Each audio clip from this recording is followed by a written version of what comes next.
Seguimos con el desarrollo de la materia y vamos a la unidad 3, el desarrollo del proceso. Acá dentro del desarrollo del proceso, como se lo expliqué al inicio en el esquema de la planificación, pues ustedes al desarrollar sus evaluaciones, primeramente se van a desarrollar los dos puntos de los sujetos procesales y, y, y lo que corresponde el desarrollo del proceso, para luego entrar con la prueba y la sentencia.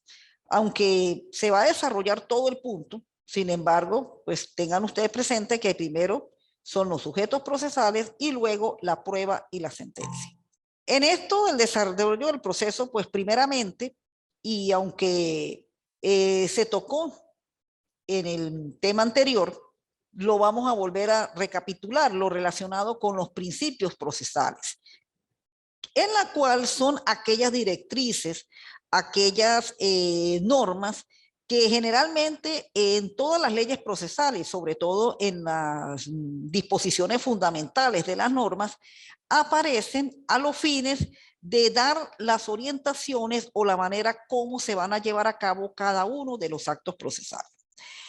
En Venezuela, sobre todo, a raíz de la reforma de la Constitución de 1999, pues al proceso ya se le dio un rango de constitucional. Y es tan así que dentro de las normas relacionadas con los derechos fundamentales, prácticamente el proceso tiene rango constitucional, tanto el derecho de la acción, el debido proceso y el fin del mismo, como lo es la justicia. Por ello es que el proceso, pues cuando se va a llevar a cabo en Venezuela y los distintos procedimientos, pues ellos tienen que cumplir con esta serie de principios que aquí se les ponen en sus diapositivas, con los derechos fundamentales que la propia Constitución establece y sobre todo con los lineamientos en los cuales pues las leyes procesales están adecuadas al momento. Una de ellas es lo relacionado al sistema de las audiencias, tanto las audiencias de mediación como las audiencias de juicio. Eso es uno de los formas por el cual el proceso se lleva a cabo en Venezuela y parte precisamente de las normas constitucionales, aunque tenemos un retardo en el procedimiento civil. Precisamente, bueno, el Código de Procedimiento Civil tuvo hasta el año 2015 la aprobación de la primera discusión, pero producto, bueno, de la situación política que ha vivido la República Bolivariana de Venezuela, pues no ha permitido el culminar con esta importante reforma, que es que es el único procedimiento que falta que cumpla con esto de la constitucionalización. Sin embargo, pues con la reforma que se le presentó al procedimiento ordinario en la sentencia del 14 de agosto del 2019, pues ya prácticamente se está llevando a cabo que el procedimiento ordinario cumpla con los principios que rige la constitucionalización del proceso, sobre todo en la brevedad, en la oralidad y lo de las dobles audiencias, tanto la parte conciliatoria, que es el primer momento cuando se instaura la demanda y se cita a la otra parte, y la audiencia de juicio, que sería el debate de las pruebas. En cuanto a lo que el debido proceso y, y los principios procesales, bueno, ya precisamente estos dos últimos, pues son los mecanismos por el cual se debe seguir tanto los actos del mismo y la manera como las partes tienen que actuar dentro de los mismos actos procesales y la forma también como el juez debe ser el garante, el guía, dentro de la realización del proceso. Bueno, ahora sí, pues vamos a entrar con lo que son los sujetos procesales. En cuanto a los sujetos procesales, pues tenemos en primer lugar quienes conforman el órgano jurisdiccional. Y el órgano jurisdiccional generalmente está formado tanto por los funcionarios principales, que en este caso juez, secretario y alguacil, que ellos se encuentran ahí establecidos tanto en las leyes procesales, la ley del debido proceso, la ley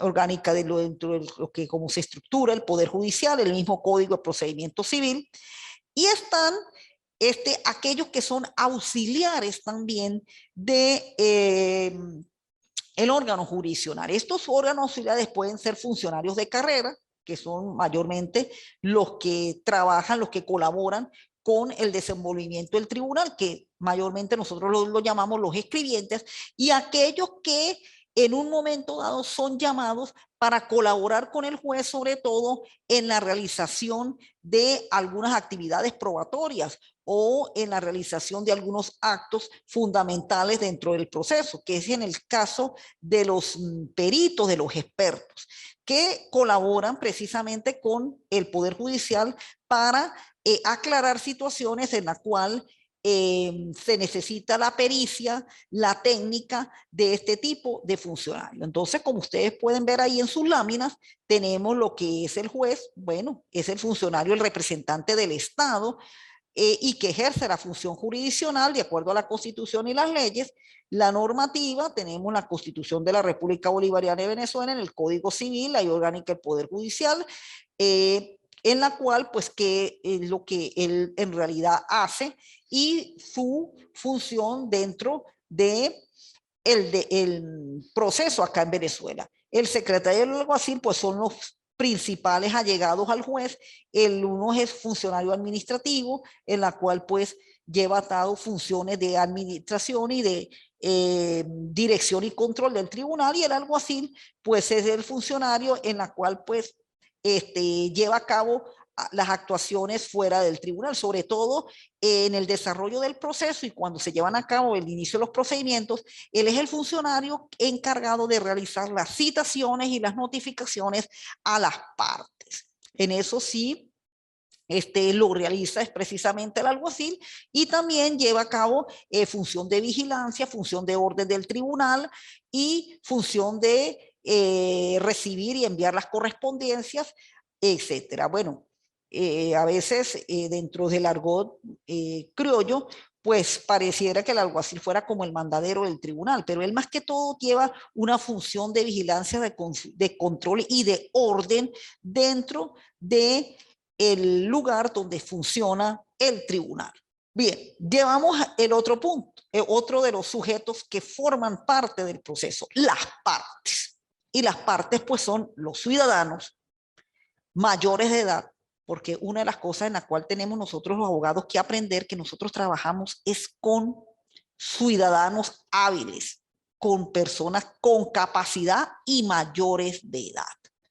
Cuando se presentan situaciones de menores, que para ello está la ley especial, que es la LOMNA, los menores tienen que estar asistidos de su representante y sus actuaciones en los tribunales generalmente tienen que tener autorización. O sea, ¿por qué? Porque precisamente uno de los elementos en los cuales comienza la ley procesal y por el cual define la parte, es que la parte tiene que tener lo que es capacidad.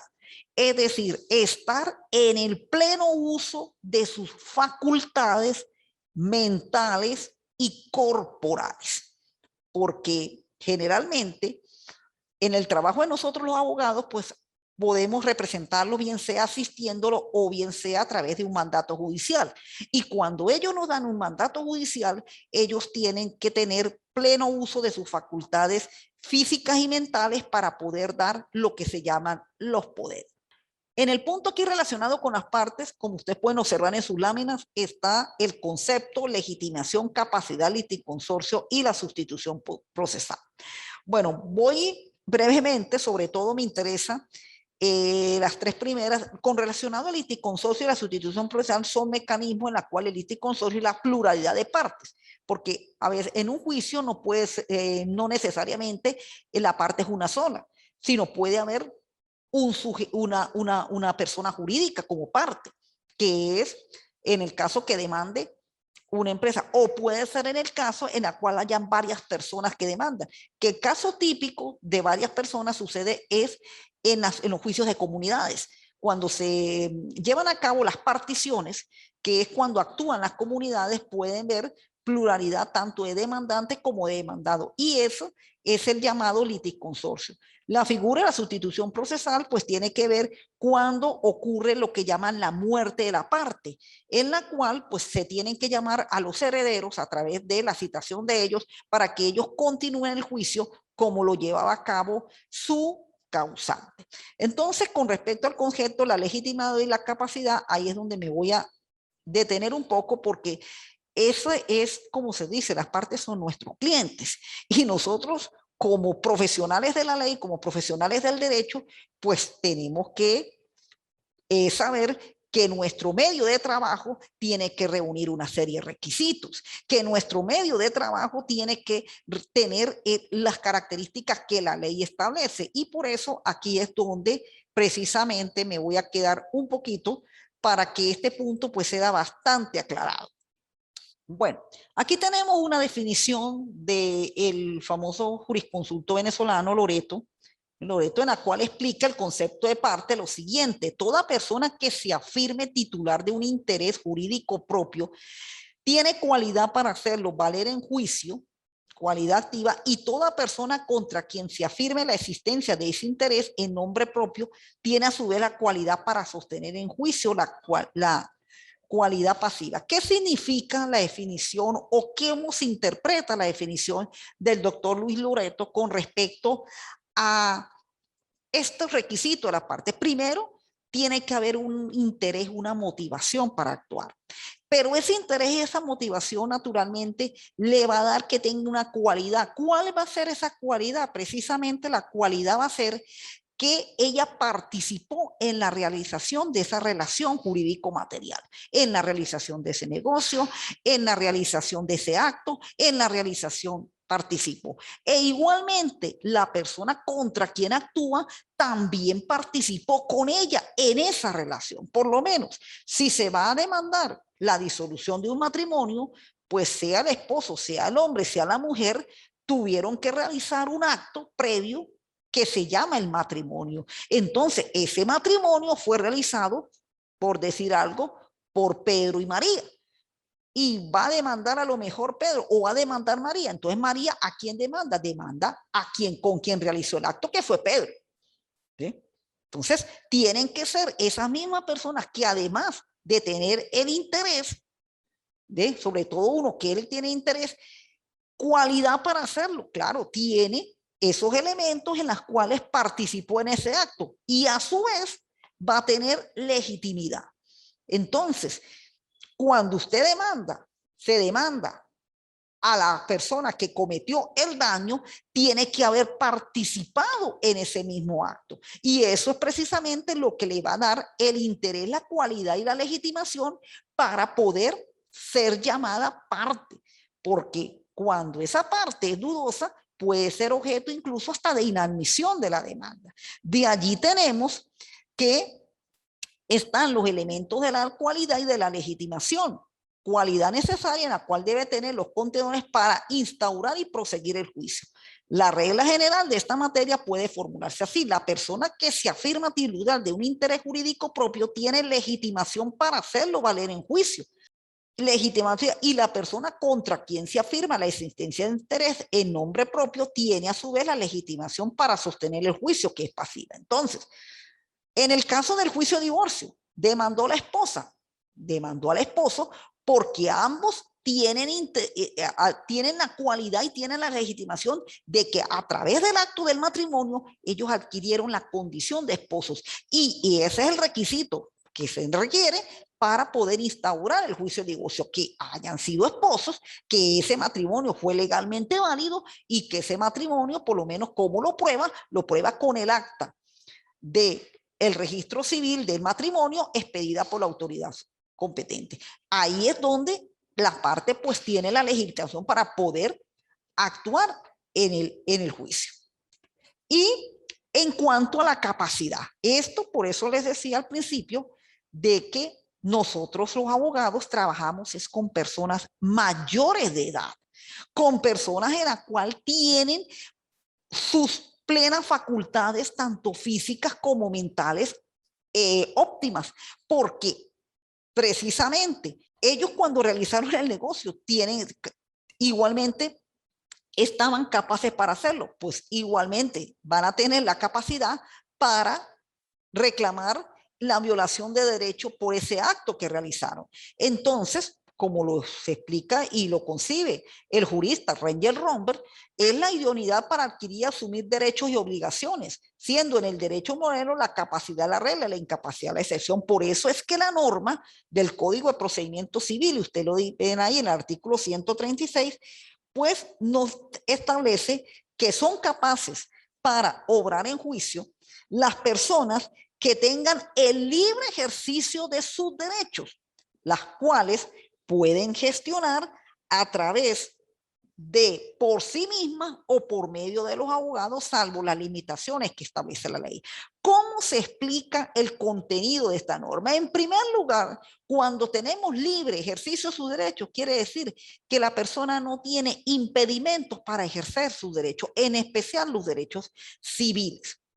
Por lo menos un condenado a presidio o un condenado a prisión, ya hay una limitación de sus derechos, porque mientras la persona esté pagando una condena penal, su capacidad se le restringe.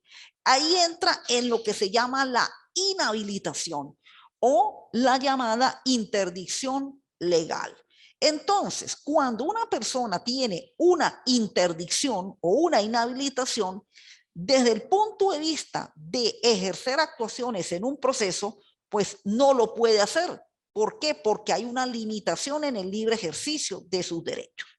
Entonces, esas limitaciones, pues precisamente tenemos en la cual, pues la ley establece que cuando existe una inhabilitación, por lo menos en la interdicción legal, en el caso del preso, pues él tiene que cumplir su condena para poder de nuevo recuperar su capacidad. De lo contrario, pues mientras esté preso, pues no puede ejercer sus derechos. En el caso de las personas que tengan deficiencia mental y se presente la situación de un juicio, pues esas personas primeramente hay que someterlas a un procedimiento llamado de interdicción, y por medio de esa interdicción se les nombra su tutor por medio de un decreto que se emana del propio tribunal, de una sentencia en la cual se designa su tutor, y va a ser el tutor quien lo va a representar en ese juicio. Ahí tenemos otra limitación que la ley establece para el problema en la cual no tenga libre ejercicio de sus derechos.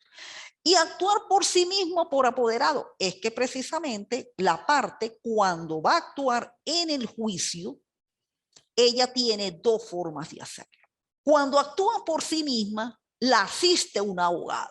No es que las personas van a llegar al tribunal por sí solas y le van a recibir sus escritos, no. Cuando una persona va a un tribunal, ella tiene que estar asistida en un primer momento por abogado. Igualmente, ese abogado ya tiene que tener su titularidad, su impreabogado, no tener limitaciones en el ejercicio profesional, y también pues cumplir con todas las normas establecidas en la ley para el ejercicio de la profesión de abogado o por medio de apoderado. Y ahí es donde está la representación judicial.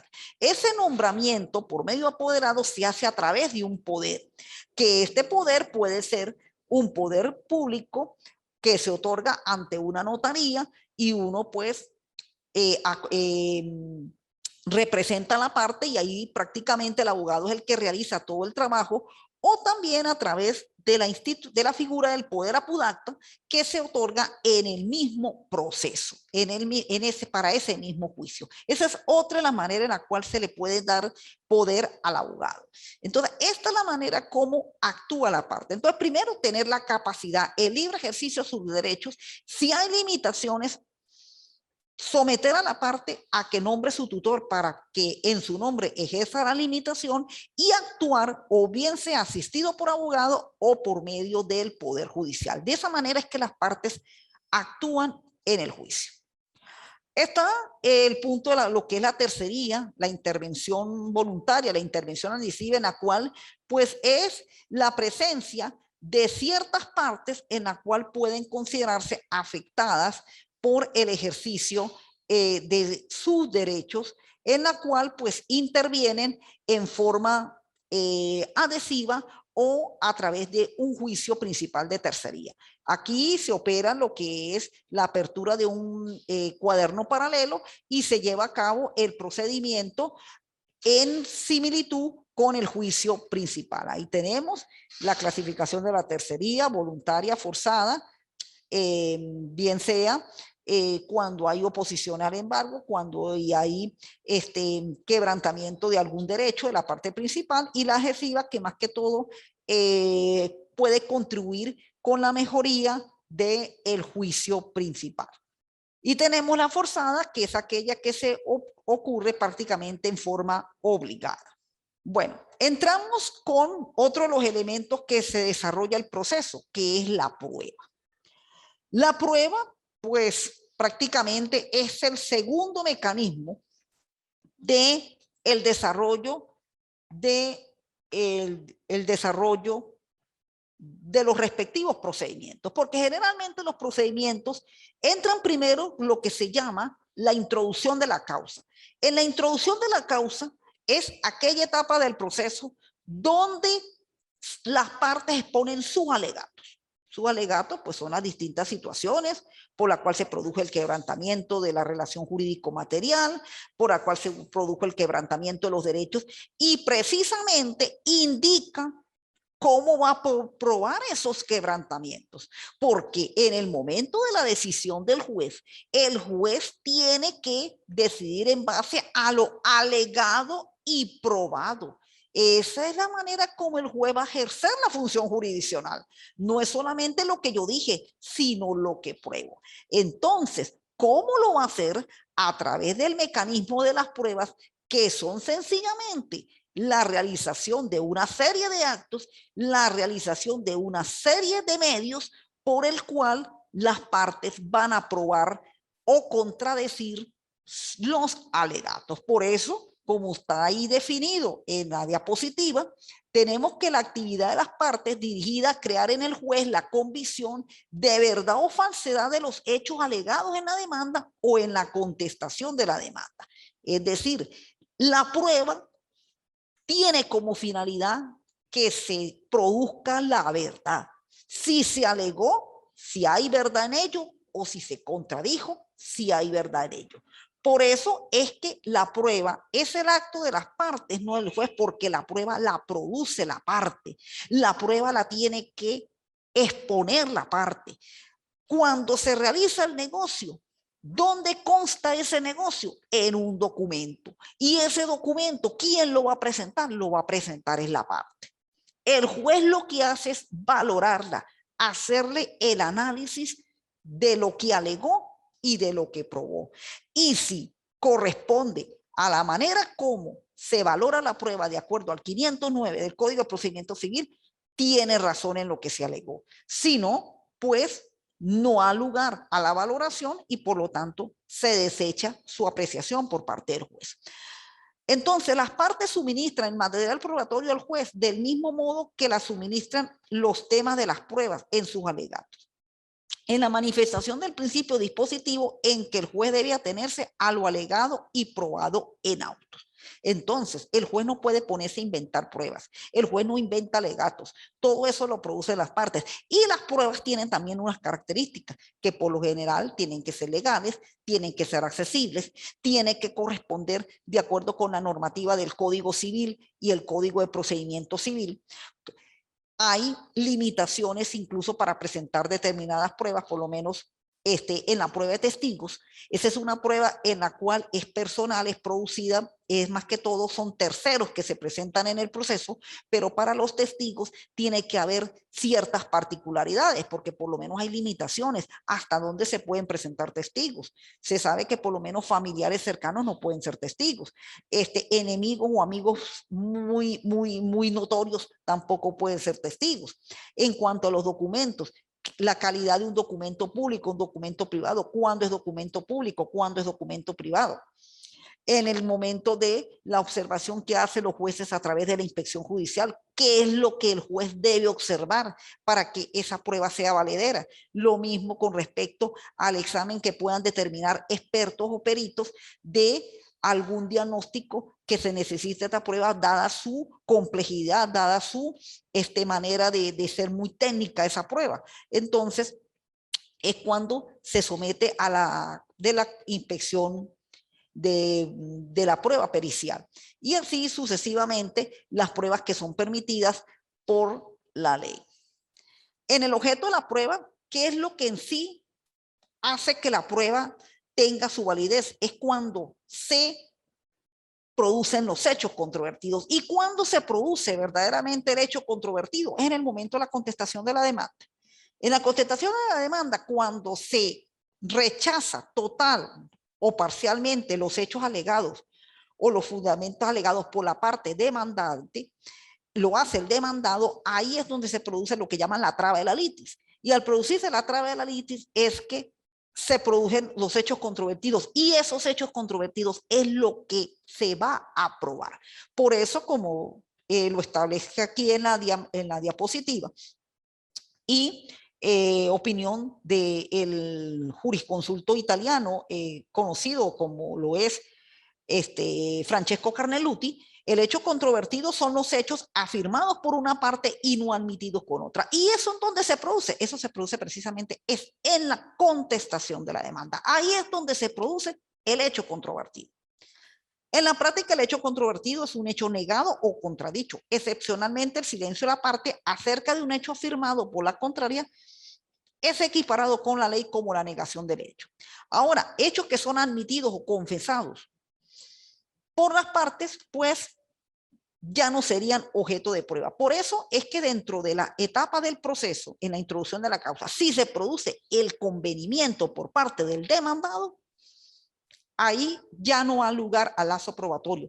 Hay hechos admitidos, hay hechos convenidos, y por lo tanto, al no producirse hechos controvertidos, no se produce prueba, y de una vez el juez opera a decidir esa demanda. El objeto de la prueba judicial pudiera decidirse que son aquellos hechos o situaciones materiales o conductas humanas que se alegan como fundamento del derecho que se pretende y que sean de interés para el juicio susceptible de demostración histórica. Sí, mayormente, pues tiene que ver con lo ocurrido y por el cual pues se produce verdaderamente la lesión de ese derecho. La carga de la prueba, pues, es el mecanismo por el cual, una vez presentada la prueba, presentados los alegatos, pues tienen que hacer las partes para demostrar la verdad de sus hechos o demostrar del otro la facultad de los mismos, la falsedad de los mismos, perdón. Por ello, la carga de la prueba dentro de la carga procesal se enfoca en que las partes cumplen numerosas actividades en beneficio propio.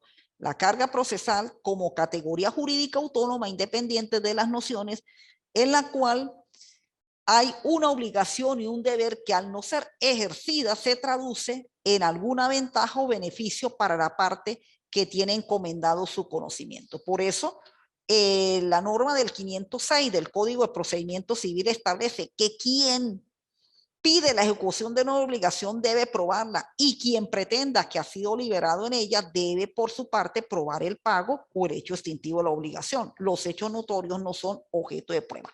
¿Cómo funciona esto de la carga? Pues precisamente en la demanda se alegan los hechos. Si ese hecho es contradictorio, el demandado tiene que hacerlo en el momento de la contestación de la demanda. Si eso se produce, entonces la parte demandante tiene, a través de los mecanismos de las pruebas que presenta la ley, llámese prueba de testigos, posiciones juradas, que es la confesión, pruebas documentales, de que está pidiendo la ejecución de esa obligación. Por lo menos que no se le entregó un dinero, que no se le entregó el bien, que es el dueño de ese bien. Tiene que probar que a través de esos mecanismos. Ahora, quien pretenda en la cual no cumplió con ese deber, cumplió con esa obligación, pues precisamente, y lo indicó en la contestación de la demanda, en el correspondiente lapso probatorio, tiene que indicar a través de las pruebas que sí cumplió con esa obligación. Bueno, sería otro documento en el cual se indique que esa persona pagó, que esa persona entregó, que esa persona jamás se ha metido en la propiedad de otro. Pero todo eso lo tiene que hacer es precisamente dentro del lapso correspondiente, porque eso sí tiene la prueba, que la prueba se tiene que indicar en el lapso que la ley establece. Porque si la prueba no se presenta en ese lapso, luego no se puede presentar. Hay pruebas que solamente son admitidas en el lapso probatorio y en el lapso probatorio es donde tienen que evacuarse. Hay pruebas que por lo menos se pueden presentar hasta el último momento de informes y hay pruebas que por lo menos hasta en segunda instancia son permitidas. Pero es cuando la ley lo permita, por el principio de la preclusión que tiene el lapso probatorio.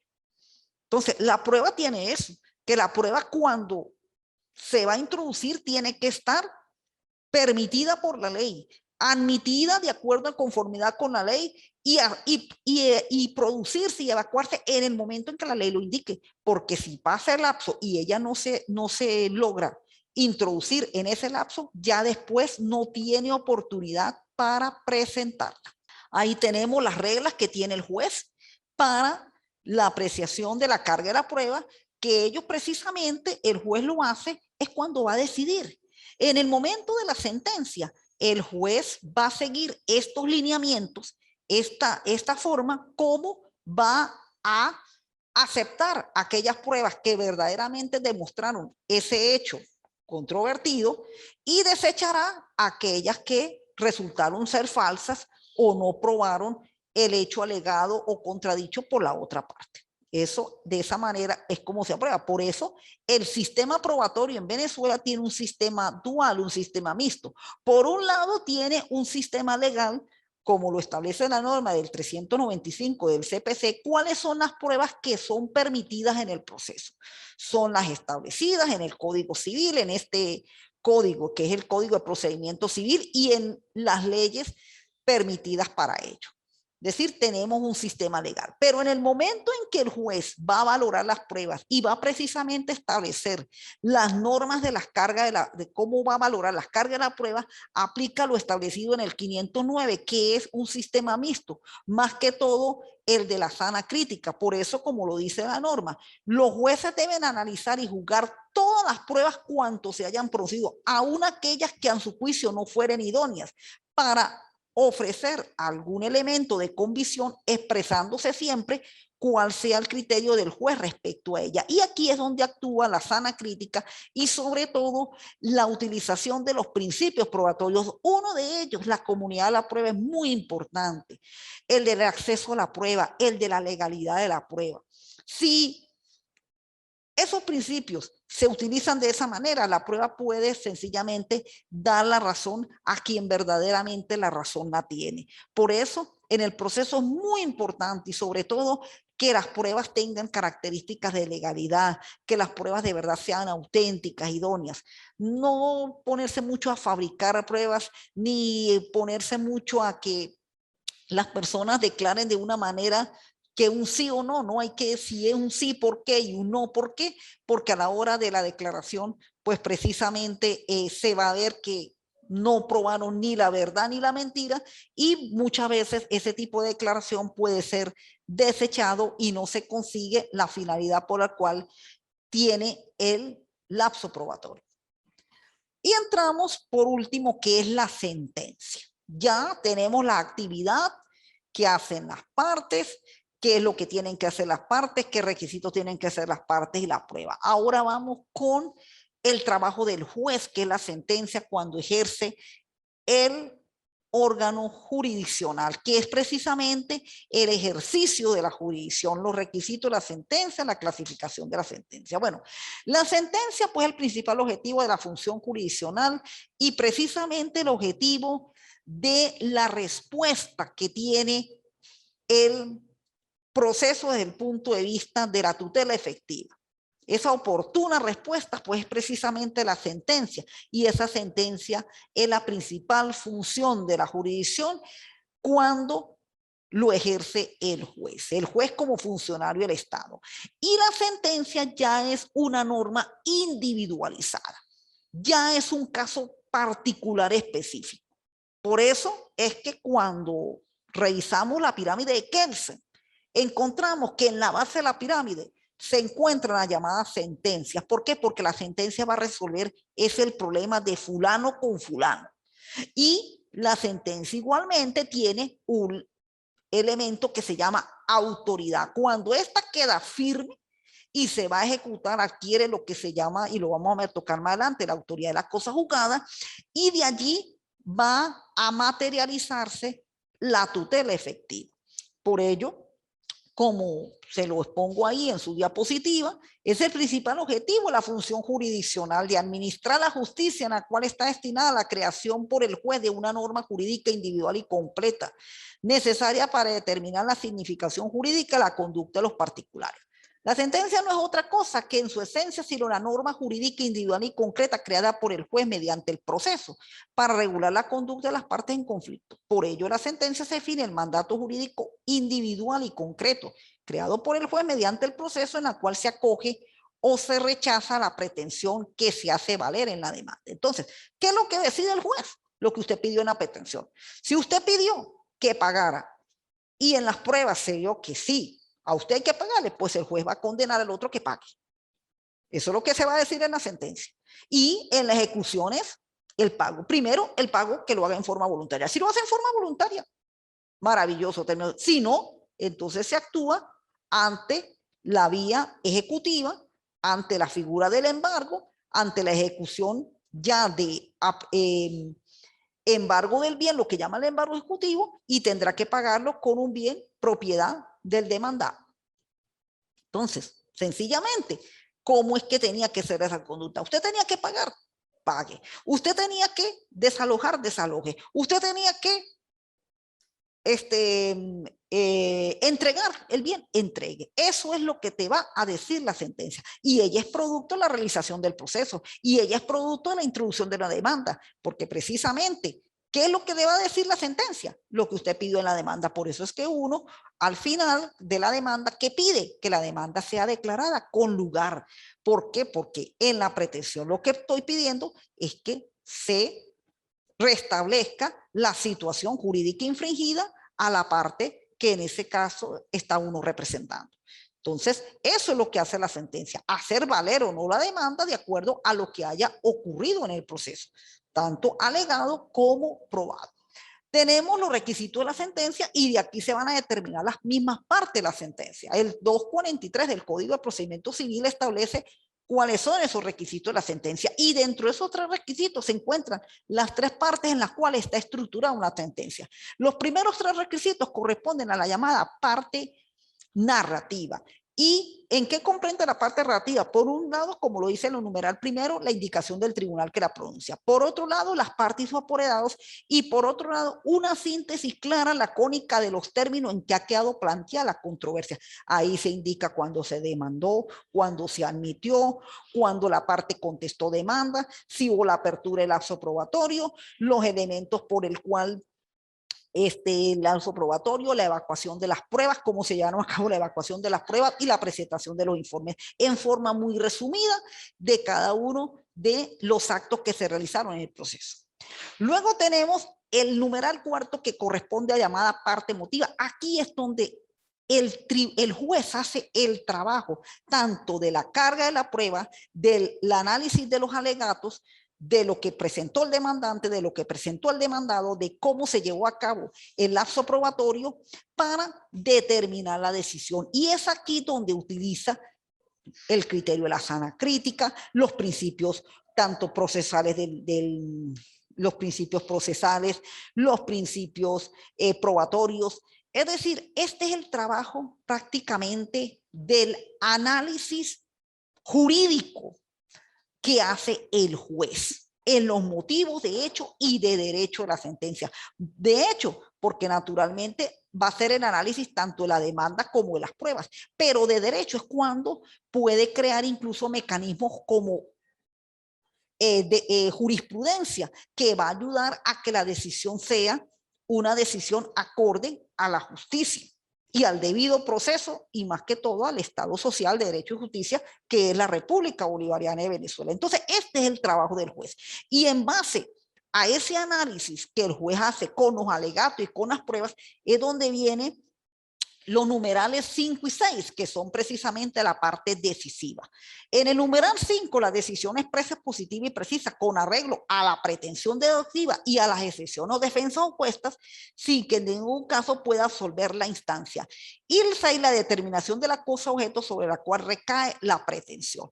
Entonces, en el numeral 5, en el numeral 6, donde el juez va a decidir, haciéndole el análisis tanto a las pretensión como a las defensas, quién tiene la razón. Y el juez nunca podrá decir, no puedo decir, no, el juez tiene que decidir con lugar o sin lugar. Tan sencillo como eso. Esa es la forma de cómo decide el juez. El juez con lugar, a veces porque falta un poquito, parcialmente con lugar o sin lugar. Esos son los tres mecanismos por el cual el juez va a decidir en la sentencia.